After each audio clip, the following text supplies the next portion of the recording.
All right, guys, what's up? Welcome back to Average Takes. Welcome back. It's one of my favorite times of the year, folks. Football's over. We got a 2-week stint until the Super Bowl, and my life couldn't be more boring. You know, there's no real baseball news anymore. Football is one game left. It's rumor city football. Sooner than later, like maybe next week when it's a week away from the Super Bowl, there's going to be some big news breaking. I already know it. I feel it because it's been very quiet. But until then, we're going to fill you in with all of your baseball needs. We're bringing you our Padres podcast starting after the music.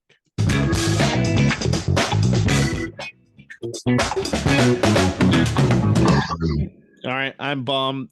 That guy who just coughed is Roman, and Shenny's giving you the deuces. Yeah, we're here talking Padres, you know, a couple San Diego kids. Average Takes is the name.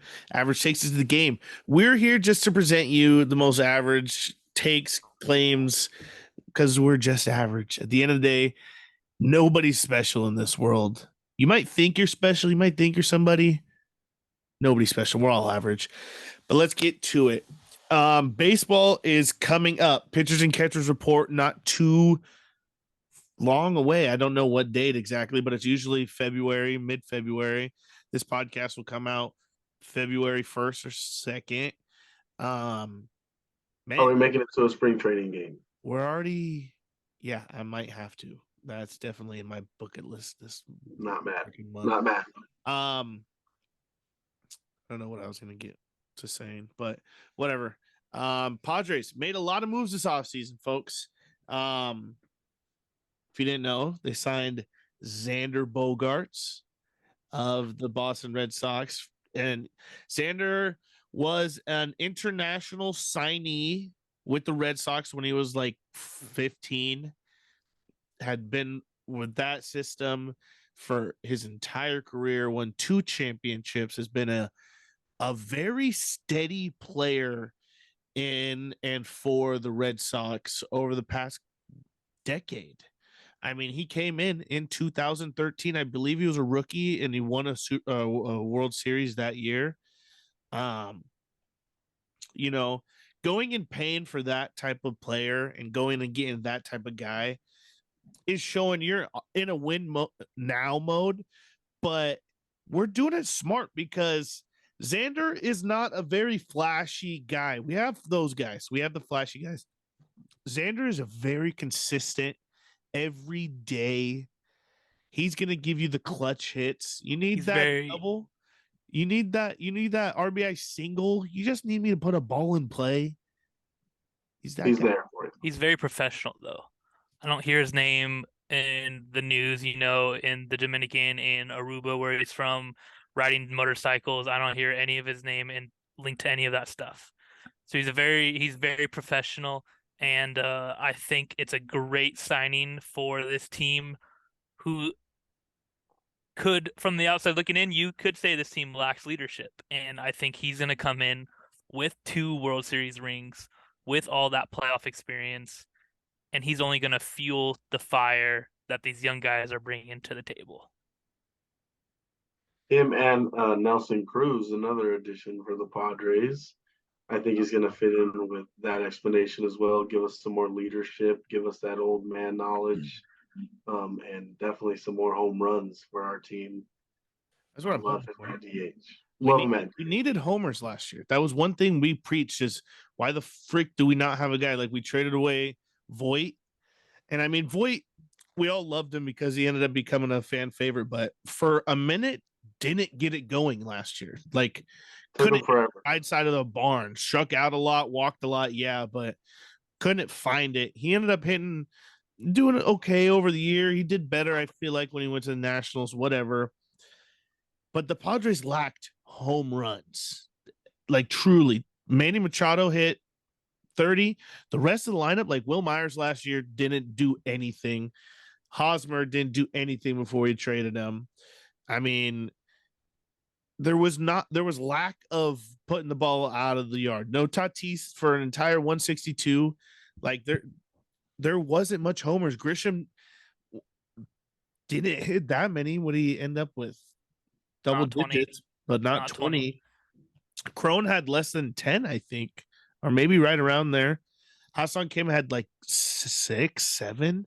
Like this team lacked homers, but now you add for sure DH in Nelson Cruz, who just had eye surgery, and that is huge, because if he's been dealing with bad eyes for the last 2 seasons, when he was 41, he was absolutely phenomenal. 40 years old, he was phenomenal. He's 43 now. The last 2 years were a little bit of a downside, but I'm hoping and thinking that the eye surgery correlates with that. And he still had a good year last year. Like I will take those numbers as my DH who's not playing every day. Yeah, but we also have to remember he is 43. We can't expect 40 bomb Nelson Cruz anymore. We can't expect that. Well, he's 41 away from, what is it, 500? So can we get some MLB? Can you get some of those? Throwing those Albert balls. No, I'm not asking for 41. I'm asking for a fucking homer, a time or two when we need it, dog. Like when we're up 2 runs and we have bases, like 2 guys on a good situation, and we just roll into a double play. Like I'm sick of that baseball. Like I want a guy to come up there and hit a homer. But I think his addition, I mean, we're only paying him $1 million. He's losing money. And I know I brought this up before when we talked about this. But he is a true professional, and not a lot of people have talked about this, but he put himself in the exact same situation Tatis did when he was he's been caught for tested PEDs. positive for PEDs. Yeah. And what is he now? He's the GM of the Dominican Baseball's World Classic team, and he's a god over there. And now Tatis has someone who won. His whole entire city looks up to on his team in the clubhouse every day. I know that man has a chip on his shoulder, and he just had a recent interview. I don't know if anyone read the article or saw the posts, but Tatis has a huge chip on his shoulder. Like this is scary hours, because I think this kid is gonna go fucking insane. He's to quote Juan Soto, good luck to the other pitchers. That's all I'm gonna say for this year. It's gonna be, and we get Tatis back in 20 games. Yes, he's coming back from a wrist and shoulder surgery, which they've said he's 90% back, doing baseball activities, everything. He has been training at Petco and with Joe Musgrove every fucking day. Like, what a joy to see that. I go on my Instagram and see Joe posting him and him reposting it and stuff. Like, this kid ain't going nowhere. He's going to fucking win us a world goddamn championship. And he's grinding. Yeah, he fucked up. And everyone is going to be on his head about it for a long time. But he's going to prove a lot of these mofos wrong, dog. Trust me. I truly think this kid is going to go fucking bananas this year. Like, no holds barred. Fuck your baseball rules. Fuck all that bullshit. This kid's going to go fucking insane. It doesn't matter. And I think Juan Soto being across from him on the other corner of the outfield is only going to make him a better outfielder, make each other better. Because Juan Soto is not the greatest outfielder. I hate when people try to say like he's great at everything. He doesn't really seem to care about outfield. Like, he's just out there. He loves playing baseball because he loves hitting homers, hitting, walking. Like he's not the greatest outfielder, but I've been a big both of them out there. Yeah, is gonna make it even better. Yeah, and I've been a big advocate. Well, if you're gonna make 20 errors, you better hit 40 home runs. And obviously, Soto has 40 home run capability. Obviously, Tatis has 40 home run capability. He's already done it once. So has Soto. So the errors don't bother me necessarily, but yes, he's not that like. There's videos out there of him looking like a little leaguer playing right field. And you know what they say, the right fielder is always the worst player on the team when you're 12, 13. And sometimes he looks like that, like in the outfield.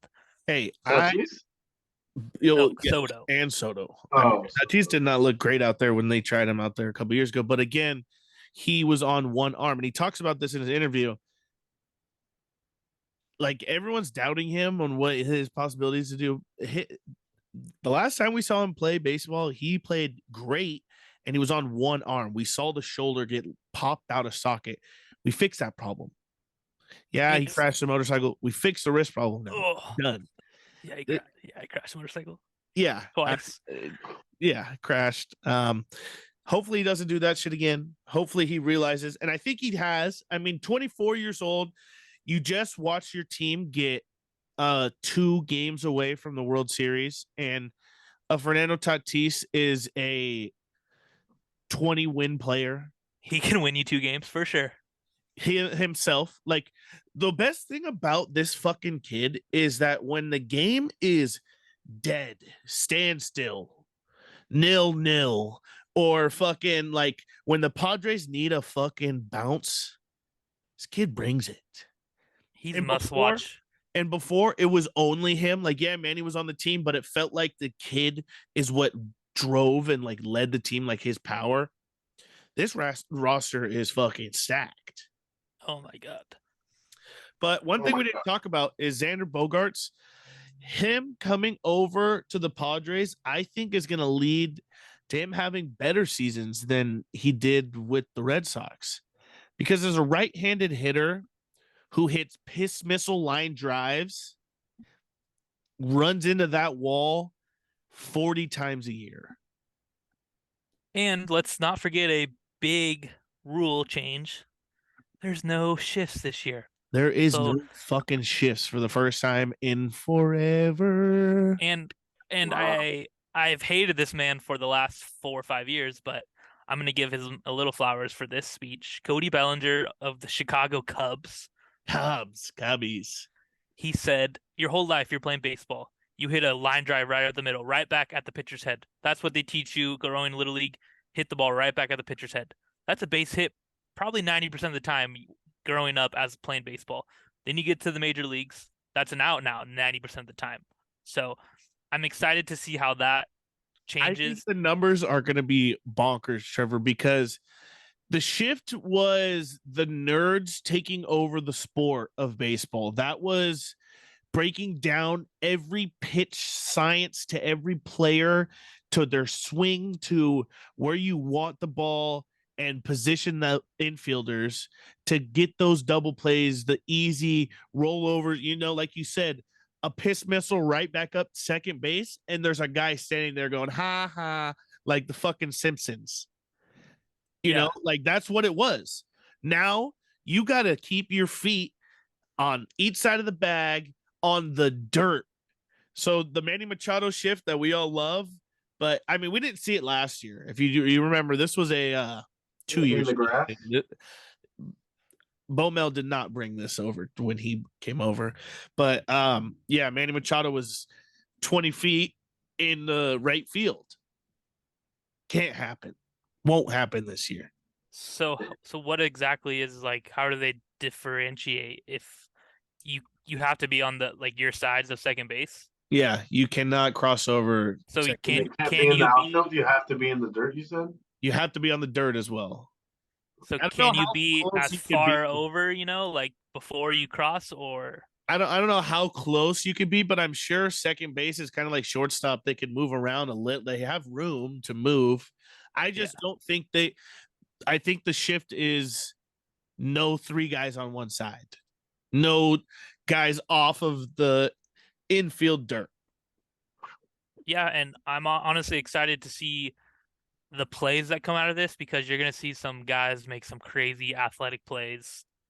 It's going to go back to true baseball. We're going to have to see guys make those diving infield catches and like make crazy double plays. Like that's what the game's lacked ever since stats had taken over.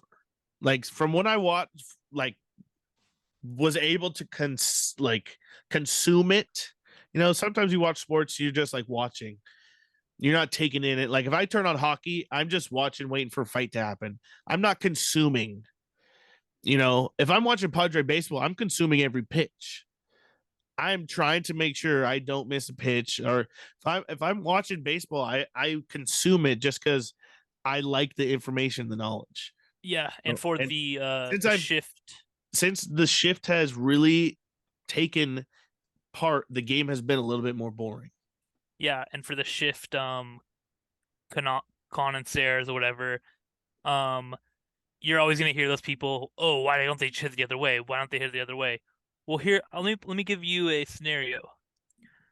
If you're a left-handed hitter and your shift is to right field, as a pitcher, I'm gonna throw the ball inside so you hit the ball where I have my guys placed. How hard is it to hit a 99 mile per hour fastball right on your hands?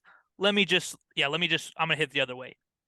Impossible. That's what I have to say to the people who like the shift. Why don't you hit the other way? Good hitters will hit it the other way.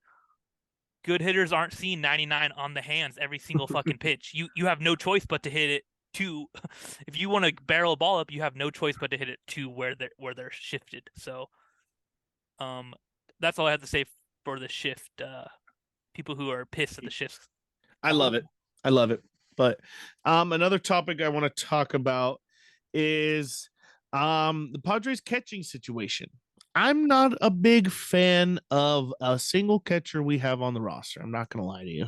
I'm not gonna lie to the fans. Okay. Love the fans, love the Padres. I think the catcher is the weakest spot, and I know we just went and signed a 16-year-old prospect. Let's bring him up. Somebody's 16. Ethan Cialis. Cialis, bro. Chill. Yeah. Pause. That's what it kind of reads like. Salas, whatever. He's 16, so I'm not gonna know his pronunciation of his name until he's about 22. Okay, let's just get that right, Trevor. But the catcher's a problem. I'm not the biggest Austin Nola fan. I know he looked really good in playoffs, but there's 162 games we got to get through until playoffs. And he looked good for 30. Yeah, and he doesn't really look good to me. I mean, I guess called a decent game, but I don't know. I'm not the biggest fan of Nola. And then we have Luis Campusano, I who wish he was better at the plate. he's not good behind the plate. But if I like Trevor said about Tatis, you got to make it up at the plate. Yeah, catcher's the only position that I really need defense. Like I watched he's a pass ball type of guy. A lot of pass ball. Yeah, like Campusano was just. I mean, him and Blake Snell. He's not smart. That's what Blake Snell is, an easy pitcher, in my opinion, to call games for. When he's not locating his fastball, that's when he becomes a problem. But Campusano doesn't even call like the fastball. Like he doesn't know what to do in situations where. Well, I'm sure the coaches call all the plays for them, but he's just not the greatest catcher. And then the Padres signed Pedro Severino. Long time, just Orioles. Veteran. Yep. Orioles. He might end up making the roster over Campusano.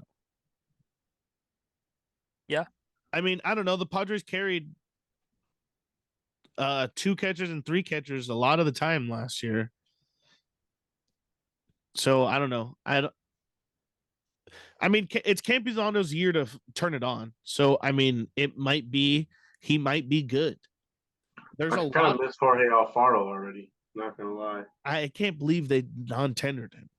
Did not bring him back. He signed with the Red Sox on a minor league. Would way rather have him than Campusano for sure.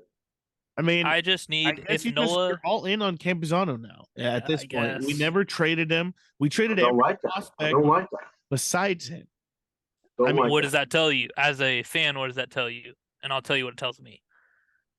Let's hear yours first. He's not that good. If you can't get rid of him and nobody wants him, he's not that good. We haven't seen him be good yet. I don't know. From a baseball GM standpoint, Preller standpoint, you got rid of everybody. The whole farm was gone. This is the guy who has the only value you have, and you keep him. Yes, maybe it's because catcher we do lack there. We don't have everybody else.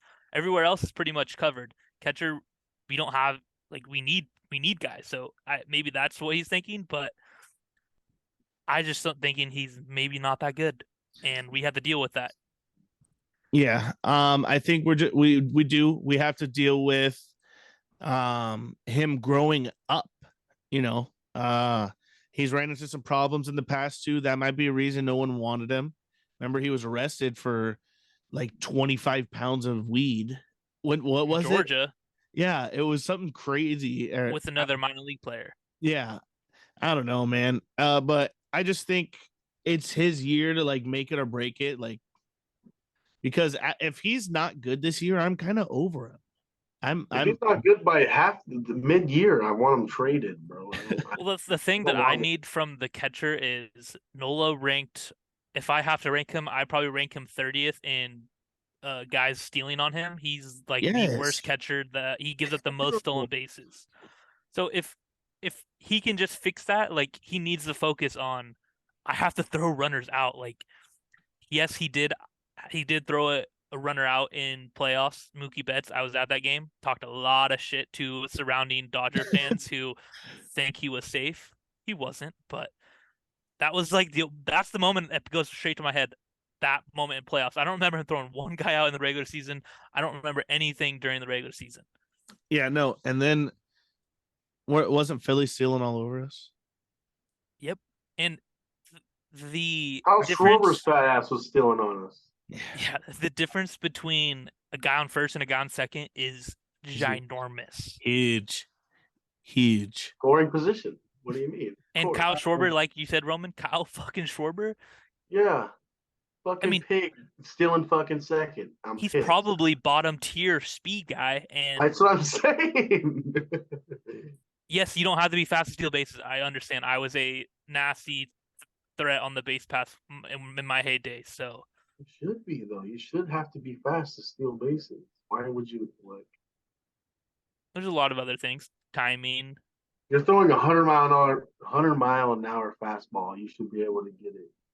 Second. I mean, well, another thing that with Tatis coming back is the speed's going to be back with the team. We lacked speed last year so bad.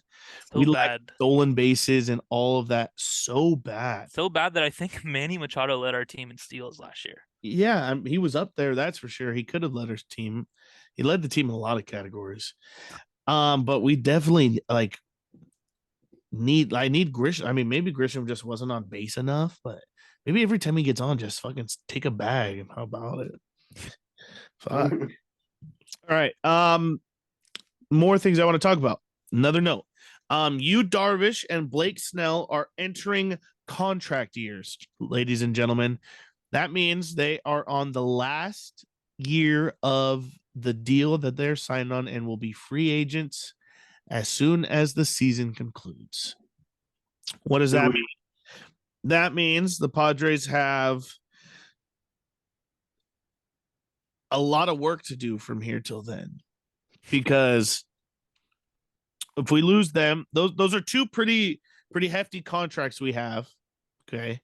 So I know that'll free up a lot. I'm not too sure who really is a free agent next year. You don't? I saw the list. I know it's Shohei Ohtani. Oh, I do know that. But other pitchers, I think Kershaw obviously Bauer. Bauer's a free agent now. Syndergaard. I saw the list. I think there's a couple Yankees on there. Yeah, Severino as a free agent. Flaherty. Yeah, there were some good names. You and Snell would be like a top of the class though if they do both make free agency. I'm not sure both of them will become free agents, but do we re-sign both? I don't know. It also depends. Yu Darvish is getting up there. We've talked about it. 37. 37. Old. He's been very good for us, though. Yeah. I know we preached earlier a couple years ago to kind of trade him to get some pieces, but if we have to, he would be the guy. I wouldn't, but I mean, I love both of these guys, so it's hard for me to say. I know it's going to go down to this year, and I don't know if that hurts us re-signing them because no one likes going in on a, empty contract. But that is something to think about all year long. Is they're playing for a contract. It usually makes people better. I'm not going to lie to you. Contract year players are usually motivated, an extra motivation because, for one, Darvish, this could be his last contract that he ever signs, and for Blake Snell, the same thing. He's not the young gun he used to be. Was he 32, 33, 30. 30? Yep. Okay, I'm thinking he's a little older then. So he might get another one depending on how he works out. I want to say he's a year older than No Joe. We signed No Joe to the 5-year deal. So as our rotation looks like right now, obviously Joe Musgrove, Yu Darvish, Blake Snell, get those ones out of the way. We also re-signed Nick Martinez. Nick Martinez, I don't think we'll see himself in the bullpen this year. I think he's going to be our number 4, and I am damn sure he will be our number 4. We didn't pay him that kind of dollar to be in the pen. Number 5, we went and signed Seth Lugo from the Mets. He has preached about wanting to be a starter. We paid him $15 million for 2 years with the opt out. He's only making $7.5. He's better in the bullpen, but I'm willing to give him a chance because right now we don't have a number 5.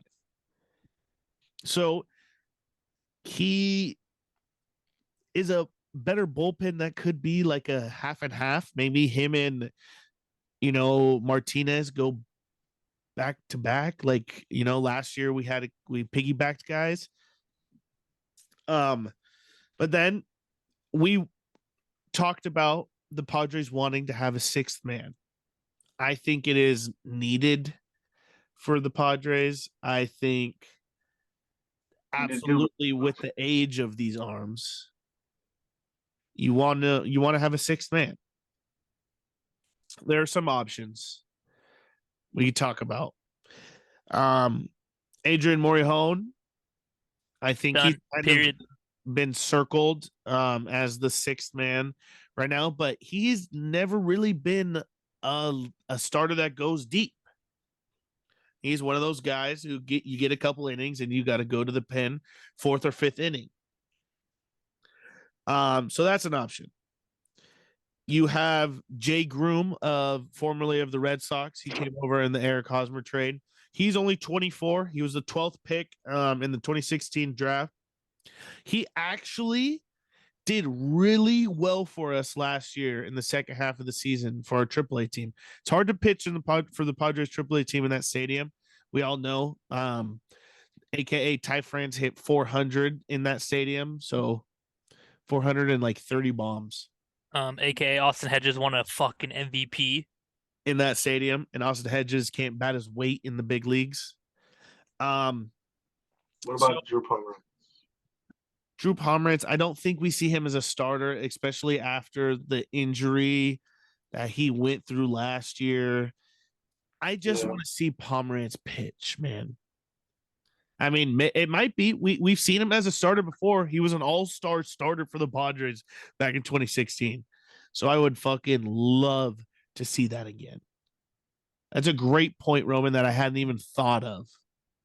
Yep, told you. Because he had the surgery and could have came back end of last year, maybe if we went to the World Series. If he's been working since then, he might be. But at this point in Drew Pomeranz's career, I don't know if he's wanting to be a starter, if he could sustain being a starter. I don't know. But that's a great question, great topic. But so I was talking about Jay Groom. We went and signed a guy named Brett Honeywell Jr. He's 28-year-old pitcher, Rays and A's organization. Often hurt, but when healthy, this kid's electric. Shenny, do you remember Brett Honeywell Jr. at all? Yep. Yeah. 27 years old. some people consider a bust at the prospect level. But the talent is there. But yes, you're right. He didn't pitch for like 2 whole years at one point in his career. Didn't throw a baseball, not one inning. So I like that. This is one of the that's a move that I've been asking Preller to make forever though. I'm going to talk about a couple of these guys here in a second that have been moves I've been waiting for and wanted forever from Preller. But it's a buy low, sell high.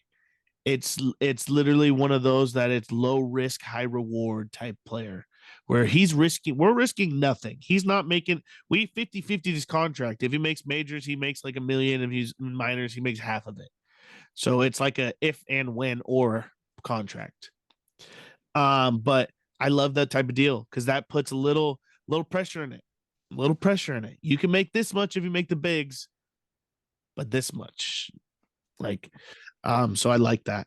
Friend of the pod, Ryan Weathers, obviously has an opportunity. He's a young talent. We saw pitch in the 2020 playoffs and absolutely come in and dethrone. It felt like he shut that Dodgers team down for like 4 or 5 innings in his major league debut in the playoffs. Like you don't hear that much. Since then, been a little shaky. Didn't have a great year in AAA last year, but I've said it again and again. Hardest place to pitch, but we'll see. I mean, spring training, 6-man, you never know. Then Julio Teheran used to be a good pitcher in this league for the Braves.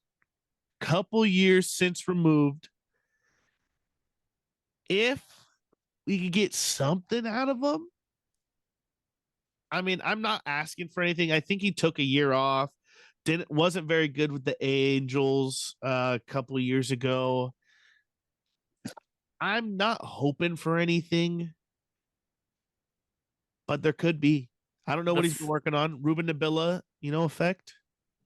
The thing that Nebula, I think is his name. Actually, we've been saying it wrong. Nibla. The thing that I like or that I see that fifth spot, we don't need to ask too much out of that guy. I just want innings. You give me outs. I trust our bullpen. I trust our offense at the moment. I just need outs. You don't have to throw 100 miles per hour. You don't have to have a nasty ass breaking ball. If you can get ground balls and fly balls, you can eat innings. That's all that fifth spot is looking for. That's always the carousel. My true question mark explanation point guy is man named of Wilmer Font. He's 33 years old. We signed him at a KBO. Pitched in the KBO the last 2 years. Had a 2.69 for them. Every so often you get diamonds in the rough out of the KBO. We saw Miles Mikolas for the Cardinals. I think Merrill Kelly for the Diamondbacks came from the KBO. Nick Martinez, like bounce back guys. Didn't Suarez come from the Suarez? KBO? Yeah, big game Bob Suarez for us. KBO revamped his whole thing with them. So Wilmer Font absolutely killed it over there for KBO. We signed him. This could be another one of Preller's fucking diamonds in the rough. Mind tricks. We also signed Aaron Brooks. There's been a lot of the former major league and the minor league deals that we kind of pushed out there. I fucking love all that. Love that. So for a number 6 guy, who am I gonna pick? I'm not gonna pick one. Who, if I were to pick one, I mean, obviously it would be friend of the podcast, Ryan Weathers. It's just where my heart. Love that pick. Where my heart. Did you hear that Ryan Weathers is dating Margot Robbie? We talked about who he's dating on the podcast, didn't we? He's actually married. Darren Ruff. He's dating Darren Ruff. Oh, you're talking about that tweet was funny though. All those tweets that went out kind of had people fucking on their toes for a second, going, "What the fuck?" I can't stand some people, man. Yeah, they're so gullible. It's honestly insane. But another couple moves that the Padres made. We obviously talked about Nelly Cruz, 1 year, $1 million. What about Matt Carpenter? Matt Carpenter. I said Pedro, and then David Dahl. Adam Engel. Adam Engel, yes. Those are all great signings by Preller. I love that because these guys are going to be true team guys. Matt Carpenter, absolute stud when he was healthy for his short stint with the Yankees. The 128 at bats, batting 305 average, 15 home runs, 37 RBIs, 22 regular season, and that fits right in with our lineup already. I mean, that's 15 home runs. That's more than half of our lineup did last year. Batting at 305, that's way better than half of our lineup. I will be the bad boy and say he did play at Yankee Stadium, so maybe 5 of those home runs are gimmies, but don't forget about that right field short fucking corner that peeks out right next to the pole. I think we might rename that this year, the Matt Carpenter corner. Well, what I love about the Matt Carpenter signing is he's a guy from Texas. And there's another guy who honestly looks just like him when you put them side by side, who plays center field for the Padres. His name's Trent Grisham. And all offseason, they have been spending every single day together hitting. And if we can get an ounce of Matt Carpenter in Trent Grisham, oh my God, watch the fuck out. I think I've been such a big fan of Trent Grisham forever. Since he came over, and I knew him. I mean, the Juan Soto hit to him in the playoffs, and he bobbled it, and Nats end up beating the Brewers. We have both those guys now from that infamous play. But I only think that was gonna put him in a dark corner, have this fucking hoodie on, like that one song. What's that? What's that one song? The motherfucking perks. Yeah, like exactly. You read my mind exactly, because I know that changed his life, and I'm just waiting for the moment to change back. And I was hoping that was last year, but I mean, Big Dick Grish did. He was birthed in the playoffs. If we can get a glimpse, I just hope we get it back. I hope that comes full circle. Yeah, and I'll speak a little bit on the Adam Engel. He is a spitting image of a right-handed Trent Grisham. So he's fast as fuck. He plays at a phenomenal center field, but is gonna hit 190. Not gonna produce with the bat in his hand. That's Adam Engel. David Dahl. He played in Colorado. Was his best years. Coors Field is notorious for producing batters, so he hasn't might have made this guy his entire career because he hasn't done a lick of nothing since he left. You know, and it happens. That it truly happens. Guys just fall off out of nowhere after leaving Coors. Nolan hasn't though. Whatever. And quick. Speaking of Coors Field, the Rockies owner, you're a piece of shit, and I hope that you make literally the least amount of money in baseball because you have 0 fans attending your game and you're the laughing stock of baseball. So have fun watching the Padres in the playoffs, potentially in national television, maybe in a World Series. I just hope you have a ton amount of fun watching them. I can't wait till we play them, and it's going to be that one summer day we're going to beat them like 30-0. This lineup in that goddamn stadium is going to just hit fucking balloons. I would love that. They're just going to go. And I want to talk about the lineup really quick. Go ahead. Let's hammer it out, Trevor. Let's hear it. So I'm just going to speak on the top 4 because this is who very interchangeable. But you got Xander Bogaerts, Juan Soto, Fernando Tatis, Manny Machado. Fernando Tatis after 20 games, of course. But still, you want to pitch to Xander Bogaerts? Let's say he hits a double. All right, leadoff double. Great. Now you got Juan Soto coming up to the plate. Juan Soto or Fernando Tatis, whatever you want to do. Okay, let's say you walk him. Damn. First and second now with Juan Soto, Fernando Tatis, Manny Machado up. This is a recipe for disaster for the other team. It is. You cannot pitch around anyone. Years past, let's put Manny on, let's put Fernando on, and let's go after Eric Hosmer. Let's go after. You remember when we were in the goddamn playoffs and the Dodgers would just walk everybody and then get to the pitcher spot, dude? Because we had no more bench options, and it would just fucking piss me off, dude. No one else could hit. and they would just walk people around, get to the pitcher spot, strike them out. It would drive me bonkers. But And then we're another not guy, anymore. yeah, another guy who I think is going to benefit from having those four guys in front of him is first baseman Jay Cronenworth. First baseman. I fucking love that you First baseman. First baseman Cronenworth. Yes, that is our first baseman. We saw him when Eric Hosmer could not play those games whenever he had the tummy aches and stuff that he was dealing with. He's got the stretch. Oh, yeah. Jake at first. I mean, I love it. We're going to have more power than we need. We don't need the typical first baseman that is big, lumpy. No, give me a guy who's going to make the play. Yep. Give me a goddamn shortstop playing first base. Give me a shortstop playing every goddamn position for the fucking San Diego Padres. And first base, shortstop, Jake Cronenworth was drafted as a shortstop out of Michigan. Second base, shortstop, Hassan Kim, my bad. Shortstop, Xander Bogaerts. Third base, shortstop, Manny Machado. Right field, shortstop, Fernando Tatis. This is going to be such a fucking fun, athletic-ass team, dog.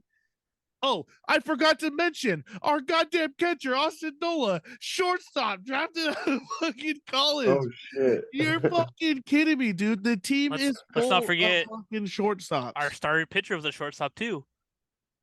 Joe Musgrove in high school. Oh, Musgrove. I mean, they say the best athletes are shortstops. That's what they say. I mean, never saw Shenny play short, but.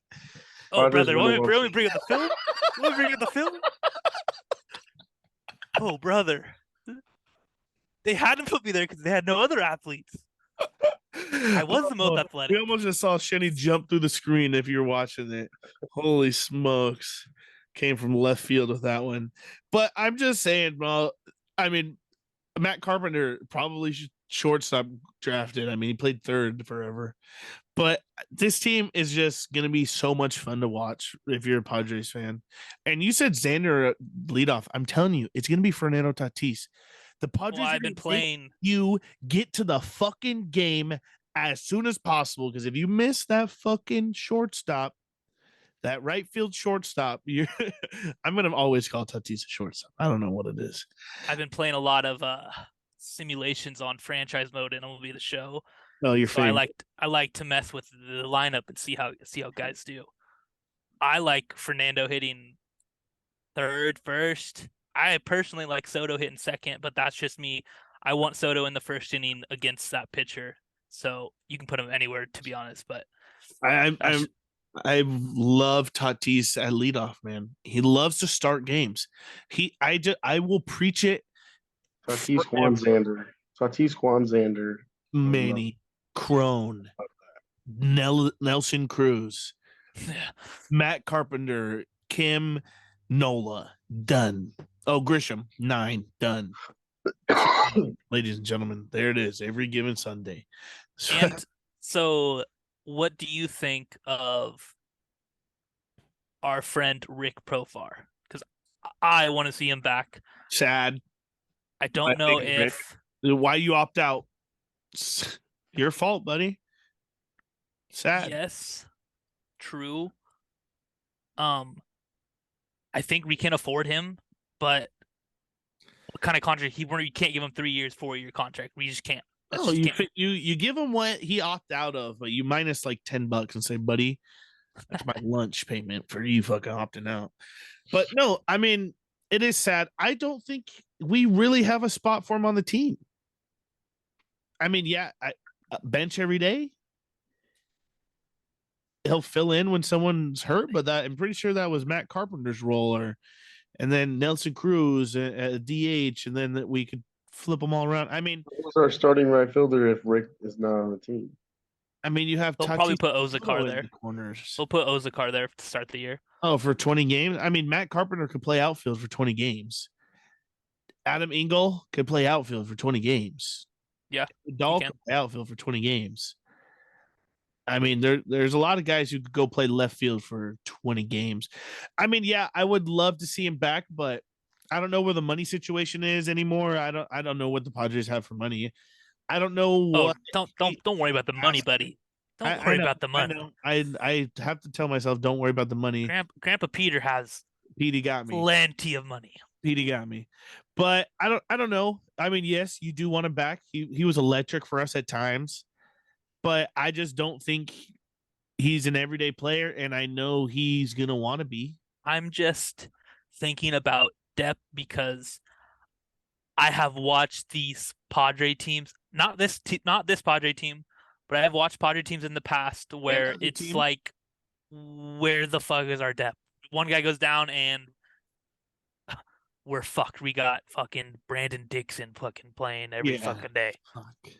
Like, I do remember those moments. I do. Trust me. I remember them. I'm not, and I don't. Carlos Injury is Villanueva. part of the game. I have to expect somebody is gonna get hurt. It's just part of the game. So I want to prepare for that. I want to be as prepared as possible.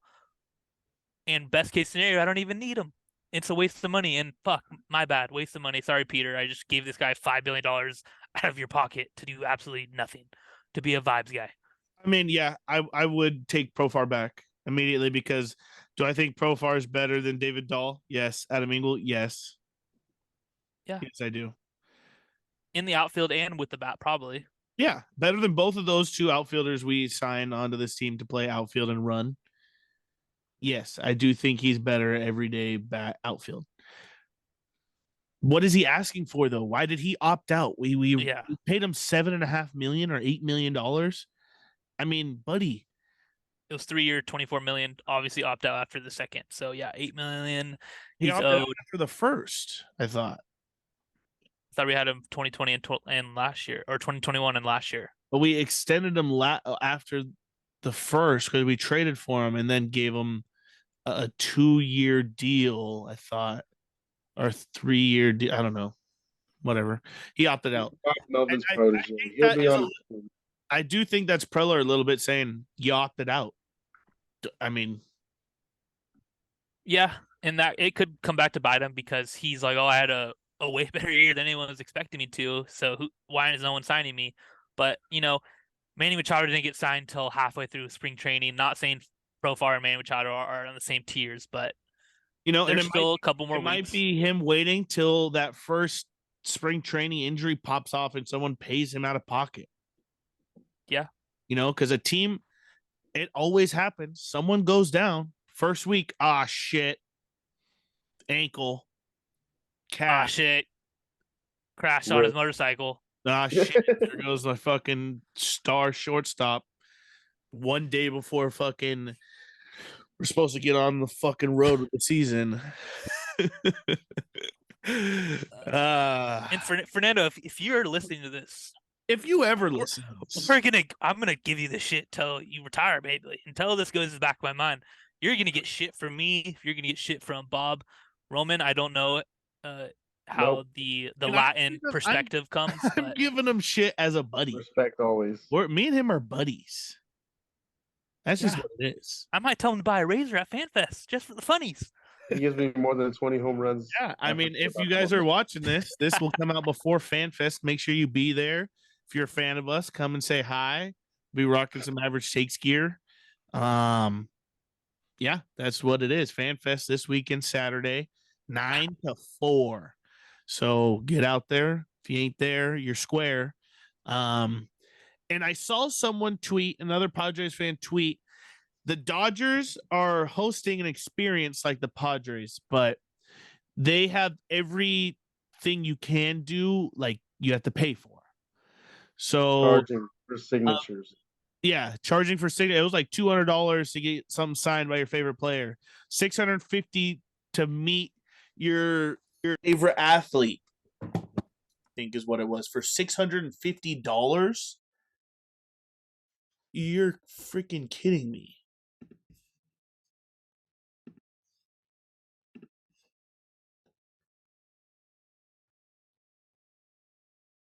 I really don't give a fuck about what the Dodgers do.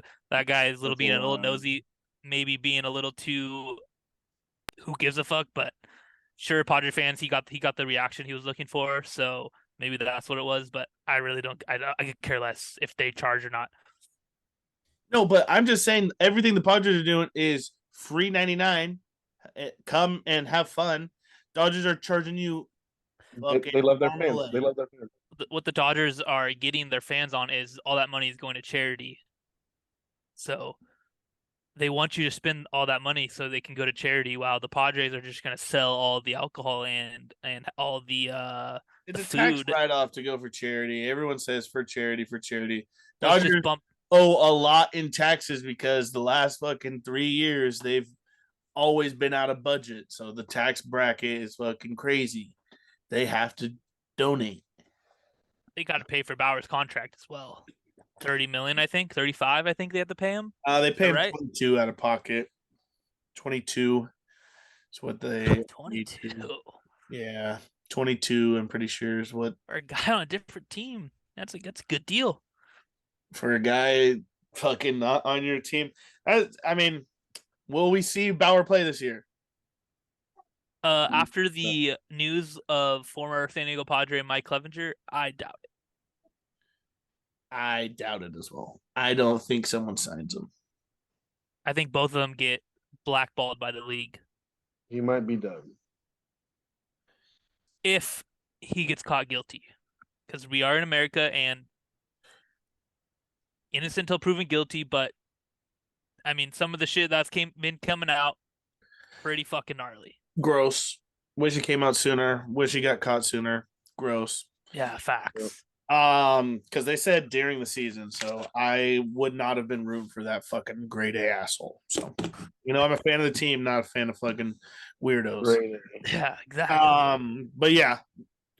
Not too much else to say, folks. Did you have anything else to really touch on? I hope to see you guys at games this year. I fucking love the Padres. I love the uniform, the colors. Yes, sir. I'm rocking a little different piece today. Got the brown and pink. Got the jacket. I'm getting excited, boys. I'm so excited. Yeah, season is only like a month away. Really. I mean, March baseball starts. That's what I always tell myself. March it starts. March it starts. Right after March like Madness. April. Is it like April? No, it's March 30th is the opening day. Yeah, end of March. Right after March Madness. No, March Madness early March. March Madness is all March. Madness. No, that's not why they call it March Madness, dude. That's not why they call it March Madness. All right. Nothing wrong with being average. Love you guys. Hope to see you this weekend. Hope to see you at some games. Hope to see you at the World Series. Hope to see you at the parade. Actually, do you guys have your season predictions, your records? What do you think the Padres will sit at? Where do you think you want to say anything like that? Just off the top of my head, I think the Padres are going to go like 140 and 20. And 22, sorry. Realistically, I think the Padres go 106 wins. 6 wins? 106. Oh. Dude. What does that equal to? 54 losses? Nope. 58. 58 losses. No, Nope. not 58. 56, sorry. Losses. Yeah. Sorry, we're both retards. I'll say 110 and 53 loss. 110 and wins and 53 losses. 52 losses. 52 losses. Nice. I think I'm most accurate, honestly. 140 and 22 is going to be a record this year. I think the record is 116. 109. And we haven't won. I don't think the Padres have won 100 games once ever in their whole franchise. Hey. TTIN. Yeah, and we're going to win 140 this year. Let's go. I'm not bad. Nothing wrong with being average. We're gonna keep it up. Another baseball pod probably coming. Full baseball, breakdown divisions, all that type stuff, or is that too early? I don't know. We'll take this offline. Nothing wrong with being average. Go Padres. Go Padres.